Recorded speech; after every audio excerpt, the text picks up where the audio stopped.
नमस्कार दोस्तों, मैं डॉक्टर रूबी बंसल। मेरे यूट्यूब चैनल पर आप सभी का स्वागत है।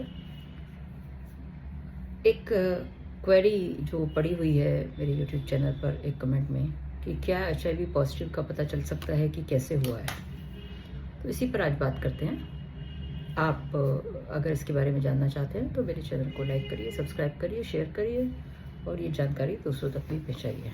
बेल बटन को प्रेस करना नहीं भूलें।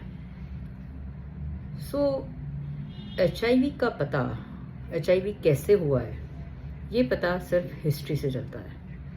हम मरीज से बात करते हैं कॉन्फिडेंशियली, 1 to 1, उससे सारी हिस्ट्री, उसकी सेक्सुअल हिस्ट्री, उसकी ब्लड ट्रांसफ्यूजन की हिस्ट्री, उसकी ड्रग एब्यूज़ की हिस्ट्री, ये सब लेते हैं। तो क्योंकि जैसे मैंने बताया और जैसे सभी जानते हैं कि सिर्फ 4 कारणों से HIV होता है।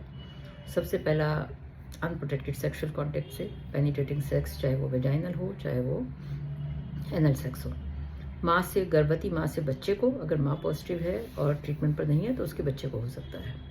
Infected syringes, needles, blood, tattooing, जो भी अगर इन्फेक्शन वाली सिरिंज से किसी ने भी कोई काम कराया, इवन द रेजर्स, तो उनसे भी हो सकता है। चौथा, जो IV ड्रग यूज़र होते हैं, जो ड्रग्स लेते हैं ग्रुप में बैठकर और एक ही सिरिंज से, तो यही 4 कारण हैं। तो हमें यही 4 कारण जनरली पता करने होते हैं। कुछ लोग अगर HIV पेशेंट की केयर कर रहे हैं तो कभी उनको निडलिस्टिक इंजरी हो जाती है तो उससे हो सकता है।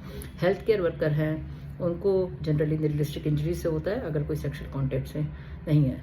तो अगर कोई HIV पेशेंट है जो अननोन था या जो नोन भी था, उसका ब्लड सैंपल लेते हुए या उसका कोई प्रोसीजर करते हुए अगर निडल चुभ जाती है और समय पर प्रोफाइलैक्सिस नहीं ली जाए तो HIV हो सकता है। तो सिर्फ यही कारणों से, परंतु ऐसे सिर्फ जांच में कुछ लोग कहते हैं कि जांच से पता चल जाएगा क्या कि HIV कैसे हुआ है। नहीं, ऐसा नहीं होता है। जांच करने से ये नहीं पता चलेगा HIV कैसे हुआ। कैसे का कारण सिर्फ हिस्ट्री से ही या मरीज के से बात करके ही पता चलता है कि कैसे हुआ है, क्योंकि वही आपको बता सकता है कि क्या क्या इंसिडेंट्स हुए हैं उसके साथ। तो टेस्ट से सिर्फ ये पता चल सकता है कि HIV पॉजिटिव है कि नेगेटिव है, और HIV पेशेंट्स की जो है कि इम्यूनिटी कितनी है और उसका वायरल लोड कितना है। वायरल लोड और इम्यूनिटी के आधार पर जो CD4 काउंट है, हम अप्रॉक्सीमेट आइडिया बता सकते हैं कि वो कितने साल पुराना हो सकता है। या तो जब नया एक्यूट इन्फेक्शन होता है तब सडनली वायरल लोड बहुत हाई होता है और CD4 कम होता है, काफ़ी कम होता है, बिकॉज एक्यूट फेज में जैसे ही वायरस अंदर आता है तो वो काफ़ी तेज़ी से ग्रो करता है और उसमें जो हमारे फाइटर सेल्स हैं वो भी तेज़ी से मारते हैं। धीरे धीरे ये सब नॉर्मलाइज हो जाता है और कुछ समय के लिए वायरल लोड ज़्यादा नहीं आता है। कई बार अनडिटेक्टेबल भी आ सकता है, कई बार कुछ ही कॉपीज आएगा और CD4 भी नॉर्मल हो सकता है। परंतु जैसे जैसे समय बीतता है, साल बीतते हैं, इम्यूनिटी कम होती है। वो डिपेंड करता है पेशेंट के लाइफस्टाइल पर, उसकी कैसी इम्यूनिटी है, उसका खान पान कैसा है, उसको पहले से कोई और बीमारियां हैं कि नहीं हैं, उन सब पर डिपेंड करता है कि ये जो इंक्यूबेशन पीरियड है वो 5 साल का होगा कि 10 साल का होगा कि 15 साल का होगा। तो इस तरह से वायरल लोड धीरे धीरे बढ़ना शुरू करता है, CD4 कम होना शुरू होता है। CD4 कम होगा तभी वायरस अपनी संख्या बढ़ाता रहता है और हमारे फाइटर सेल को मारता रहता है।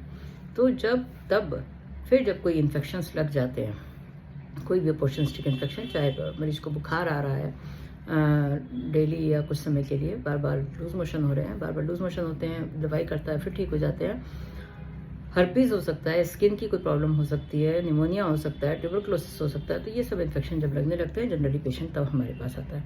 या कोई इंसिडेंटल टेस्टिंग, कोई सर्जरी के लिए गया है, कोई ब्लड ट्रांसफ्यूजन उसने किया है कि ब्लड जो डोनेट किया है, तो उस समय हमें पता चलता है, तो उसके हिसाब से ही पेशेंट हमारे पास आता है। तो ये पता करना कि कैसे हुआ है टेस्ट के द्वारा नहीं पता कर सकते हैं, सिर्फ मरीज से बात करके ही पता किया जा सकता है कि कैसे हुआ होगा। प्रोबेबिलिटी, वो भी प्रोबेबिलिटी को हम पता करते हैं, कोई